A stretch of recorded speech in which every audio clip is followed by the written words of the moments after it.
2020 में नासा ने सेलिब्रेट किए थे वो 20 साल जहां पे एस्ट्रोनॉट्स इंटरनेशनल स्पेस स्टेशन में रहे थे कॉन्टिन्यूसली। और ये जो आईएसएस है इसमें तो कोई शक नहीं है कि एक इंजीनियरिंग मार्वल है और आर्गुएबली सबसे ज़्यादा सिग्निफिकेंट और एक्सटेंसिव स्पेस प्रोजेक्ट है आज तक का। ना कि सिर्फ आईएसएस एक इंजीनियरिंग मास्टरपीस है, मगर आईएसएस जो है एक सिंबल दिखाता है इंटरनेशनल कॉर्पोरेशन और कोलैबोरेशन का, जिसने अभी 2 दशक क्रॉस कर लिया और जो आईएसएस है वो अपनी आधी जिंदगी पूरी कर चुका है। तो किस तरह से नासा प्लान कर रहा है आईएसएस को फेज आउट करने का और इसके बाद क्या आने वाला है। अगर अभी आईएसएस की स्टेट को देखें आज, तो इसमें इतना ज़्यादा ख़राब नहीं है। जो सिग्निफिकेंट पोर्शन है स्टेशन के कोर स्ट्रक्चर का वो बहुत पहले 1990s में ही बन चुके हैं, मगर जो ज़्यादातर स्टेशन के कंपोनेंट्स हैं वो पिछले दशकों में ही बने हैं। मोर एवर हमने पहले ही बहुत सारे स्पेस हार्डवेयर को बहुत लंबे समय तक लास्ट करते हुए देखा है। फॉर इंस्टेंस जो हबल स्पेस टेलीस्कोप है वो भी स्पेस में 30 साल से ज़्यादा हो चुका है उसे। इसी तरह से वॉयेजर 1 और 2 अभी भी ट्रांसमिट कर रहे हैं इन्फॉर्मेशन पृथ्वी तक, और ये सारे जो है वो 1977 में लॉन्च हुए थे। इसी चीज़ के साथ ही एक स्पेस जो है वो बहुत ख़राब इन्वायरमेंट है, क्योंकि रेडिएशन एक बहुत बड़ा कंसर्न हो जाता है वहाँ पे। और पिछले साल एक रशियन कॉस्मोनॉट ने एक छोटा सा एयर लीक फिक्स किया था स्पेस स्टेशन के एक मॉड्यूल में। तो इसी वजह से स्पेस स्टेशन जो है थोड़े डैमेज तो सफ़र करता है, मगर जो क्लोज अटेंशन है नासा की वो इसे मेंटेनेंस के साथ ही अगले कुछ दशकों तक जिंदा रखने में मदद करेगी और इसमें ज़्यादा दिक्कत नहीं आएगी नासा को। कांग्रेस ने हाल ही में आईएसएस की लाइफ टाइम को 2024 से 2030 तक एक्सटेंड कर दिया, तो हमारे पास एटलीस्ट बाकी 10 साल तो बचे हुए हैं। जो असली प्रॉब्लम है आईएसएस के साथ वो कभी भी लॉन्जिटिविटी नहीं थी उसके हार्डवेयर के लिए। जो प्राइमरी रीज़न था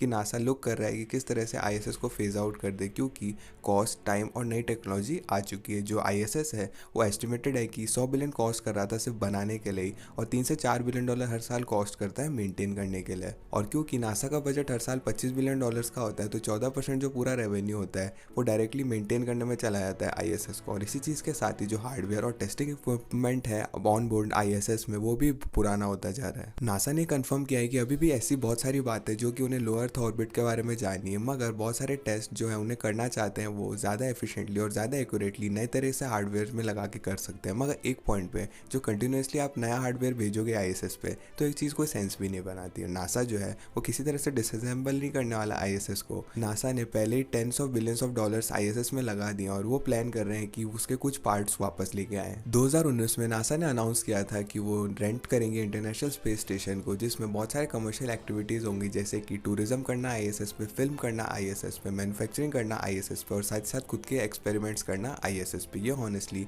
काफ़ी ज़्यादा कूल आइडिया है मेरे ओपिनियन में तो। और नासा ने पहले कंप्लीट कर लिया ज़्यादातर चीज़ें जो उनको आईएसएस पे करनी थी, और अब वो देख रहे हैं किस तरह से वो पैसे कमा सके इससे। एक और चीज़ हमें जाननी चाहिए कि इसकी कॉस्ट काफ़ी ज़्यादा है। मुझे ये चीज़ नहीं पता, मगर किसी कारण की वजह से जो सरकार है वो बहुत सारा पैसा अमाउंट में इन्वेस्ट कर देती है, मगर बहुत कम चार्ज करती है फिर। अब चाहे वो सबवे हो, पोस्टल सर्विस हो या फिर इंटरनेशनल स्पेस स्टेशन हो, जो गवर्नमेंट है वो बहुत ज़्यादा पैसे दे देती है और बहुत कम चार्ज करती है। मुझे समझ में आता है कि पब्लिक सर्विसेज हैं और इन्हें प्रॉफिट के लिए नहीं बनाया गया, मगर मुझे लगता है काफ़ी ज़्यादा सेंस बनाएगी कि बराबर तो करे दोनों चीज़ों को। इस तरह से वो बिलियंस ऑफ डॉलर्स हर साल बर्न नहीं करेंगे सर्विस को चलाने के लिए, और इस पैसे को वो कहीं और अच्छी जगह इन्वेस्ट कर सकते हैं। मगर मुझे ये लगता है एनीवेज आगे बढ़े तो नासा जो है $35,000 पर डे पर क्रू चार्ज करने का प्लान कर रहा है, और एक क्रू जो है वो इतने लोग आ सकते हैं जितना एक सिंगल फ्लाइट में आ सकते हैं। तो अगर आप एक स्टारशिप भेजोगे 100 पैसेंजर्स के साथ स्पेस स्टेशन में, तो आपको हर मेंबर को $350 पर डे कॉस्ट करेगा। लेकिन यहाँ पे एक चीज़ कैच है कि जो है 4 पैसेंजर जो है स्टेशन में एक साथ आ सकते हैं। तो अगर आपको मैक्सिमाइज करना अपने टाइम को, जब आप आईएसएस जा रहे हो आइडियली आपको 3 और मेंबर्स के साथ जाना पड़ेगा, लेकिन फिर भी वो $8,750 पर डे पर पर्सन इंटरनेशनल स्पेस स्टेशन में रुकने के लिए। मगर आयरॉनिकली बुर्ज अल अरब में रहने का खर्चा इससे कई गुना ज़्यादा आ जाता है। नासा प्लान कर रहा है कि इनिशियली 2 कमर्शियल रेंट विंडोज़ को देगा हर साल, जो कि 30 दिन की होगी हर एक, और उस रेट पे नासा एनुअली $2.1 मिलियन कमा सकती है। और अगर नासा डिसाइड करती है कि सर्विस को एक्सटेंड कर दे पूरे साल चलने के लिए, तो आराम से $12.775 मिलियन कमा सकते हैं साल भर में। और इसे पर्सपेक्टिव में लाने के लिए 12.775 मिलियन जो है वो आईएसएस को 1.5 दिन तक चलाने के लिए काफ़ी होंगे। नासा क्लेम करता है कि वो ऑफरिंग को काफ़ी चीप में दे रहा है जितना पॉसिबल हो सके, जिसकी वजह से काफ़ी सारे कमर्शियल कस्टमर्स आए। मगर यहाँ पे एक चीज़ है, जब आईएसएस तक पहुँचने के लिए आपको tens of billions of dollars देने पड़ेंगे, तो जो मुझे लगता है कि ज़्यादातर एक्सपेंसिव जो रेंट प्राइस है उससे ज़्यादा कस्टमर्स भागते नहीं दूर। मगर जो भी हो, यही नासा का प्लान है लॉन्ग टर्म में। उनके पास कई सारे कॉन्ट्रैक्ट्स है एक कंपनी के साथ जिसका नाम है एक्सियोम स्पेस, जो कि मैन्युफैक्चर करिए काफ़ी सारे टूरिस्ट मॉड्यूल जो कि आईएसएस में अटैच करने वाले हैं वो लोग। नासा होप कर रहा है कि नए मॉड्यूल्स को आईएसएस में कनेक्ट कर देंगे 2022 तक, और और कमर्शियल कस्टमर्स को लेके आएंगे जितना जल्दी हो सके। मगर तब क्या होगा जब आईएसएस के पास जो सारा कमर्शियल हॉटस्पॉट है ये भी खत्म हो जाएगा, उसके बाद क्या होगा? और साथ ही उन बाकी देशों का क्या होगा जो कि आईएसएस में इन्वेस्टेड थे? वेल, जो रशिया है उसने पहले अनाउंस कर दिया है कि वो आईएसएस को छोड़ देंगे। उनका कॉन्ट्रैक्ट यूएस और बाकी सारे देशों के साथ जो आईएसएस में इन्वॉल्व थे वो 2024 को खत्म हो जाएगा। और उसके बाद ही अभी तक तो उन्होंने इसे एक्सटेंड नहीं किया कॉन्ट्रैक्ट को, और ऐसा नहीं है कि आउट ऑफ हॉस्टिलिटी हो जाएंगे या फिर किसी भी तरह से इस तरह की कोई चीज़। मगर जो स्पेस टेक्नोलॉजी है वो काफ़ी अच्छे से इंप्रूव हो चुकी है जब से आईएसएस प्लान किया गया था।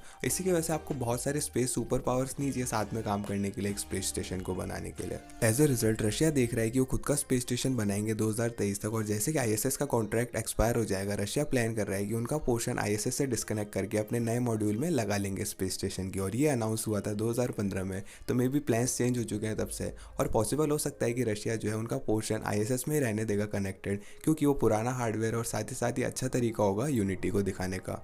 मगर जो भी उनका मेन फोकस होगा वो उनके खुद के नेशनल स्पेस स्टेशन प्रोग्राम में होगा। और इस चीज़ को कंसिडर करते हुए 2024 के बाद जब कॉन्ट्रैक्ट एक्सपायर्स होंगे बाकी सारे देश जो है आईएसएस में जो लगे हुए हैं उनके पास भी सेम ऑप्शंस बचेंगे, या तो वो कनेक्टेड रहे, सपोर्ट करे कमर्शियल एक्टिविटी को आईएसएस में, या फिर डिस्कनेक्ट करके अपने पोर्शन को आईएसएस के वो उससे जो भी कुछ कर सकते हैं जो करना चाहें।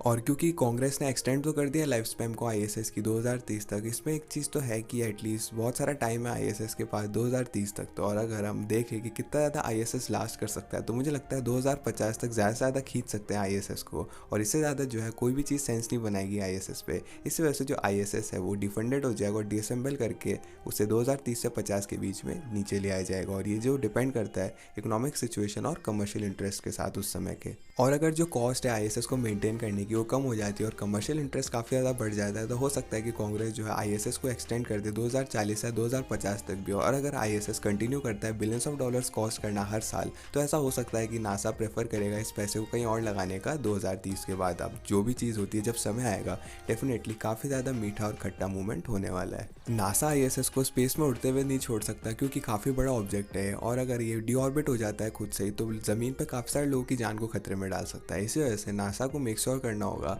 कि वो डीऑर्बिट करे सेफली। इसी की वजह से उनके पास फुल ऑन प्लान है। जब से प्रोग्राम शुरू हुआ था तो ये कोई प्रॉब्लम की बात नहीं होगी। जो डीऑर्बिट प्लान है उसमें इन्वॉल्व है कंट्रोल तरीके से री एंट्री करना एटमॉस्फेयर में, जिसकी वजह से आईएसएस जो है आधा तो जल जाएगा और जो बची हुई डिब्री है वो समंदर में लैंड कर जाएगी।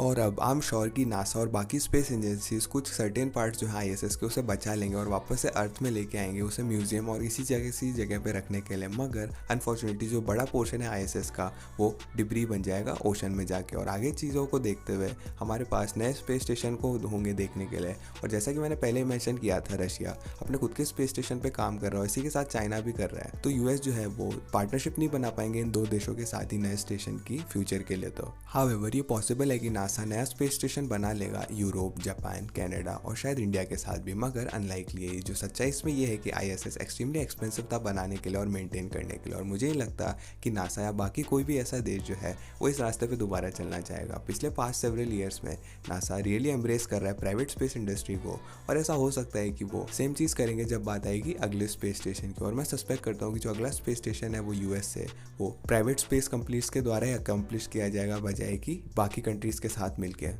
2030 तक स्टारशिप का डेवलपमेंट भी कंप्लीट हो जाएगा, साथ साथ ब्लू ओरिजिन भी कंप्लीट कर लेगा अपने न्यू ग्लेन के डेवलपमेंट को। अगर एलॉन मस्क और जेफ बेजोस फोर्सेस को ज्वाइन कर लेते हैं तो वैसा ही थ्रोबैक होगा जैसे कि रशिया और यूएस ने फोर्सेस को ज्वाइन किया था पहले। और ऐसे सिनेरियो में स्पेसएक्स और ब्लू ओरिजिन जो है वो लॉन्चेस का ध्यान रखेंगे, वहीं पे कंपनी जैसे कि बोइंग और एक्सॉम जो है वो डिजाइन और मैन्युफैक्चर करेंगे मॉड्यूल्स को जो कि स्पेस स्टेशन में जोड़े जाने हैं। और फाइनली नासा जो है वो गाइड, अप्रूव और फाइनेंस करेगा पूरे प्रोजेक्ट को। नासा जो है वो अकेला नहीं होगा जो कि फाइनेंस करेगा स्पेस स्टेशंस को। हालांकि ऐसा हो सकता है कि हम बहुत सारे मैसिव होटल और टूरिज्म कंपनीज को देखें कि वो स्पेस में एंटर करें और वो जो है वो स्पेस होटल्स को बनाएंगे और रिजॉर्ट्स को बनाएंगे जो कि बेसिकली बाकी टूरिस्ट अट्रैक्शन की तरह होगा, जिसकी वजह से बजाय कि नासा की तरह वो कितना भी सारा चार्ज कर सकते इतना उनको मर्जी हो। मगर यहाँ पे झूठ नहीं बोलूँगा, एक स्पेस होटल जो है वो काफ़ी अच्छा लगता है और जब मैं कितना भी पैसा दे सकता हूँ जब तक कि वो सेफ और रिलायबल हो। और आखिर में आईएसएस अपनी आखिरी स्टेजेस ऑफ लाइफ में एंटर कर रहा है और नासा और बाकी सारी स्पेस एजेंसी एजेंसी जो है वो एक्सपेरिमेंट कर रही है स्पेस स्टेशन पे पिछले 2 दशकों से,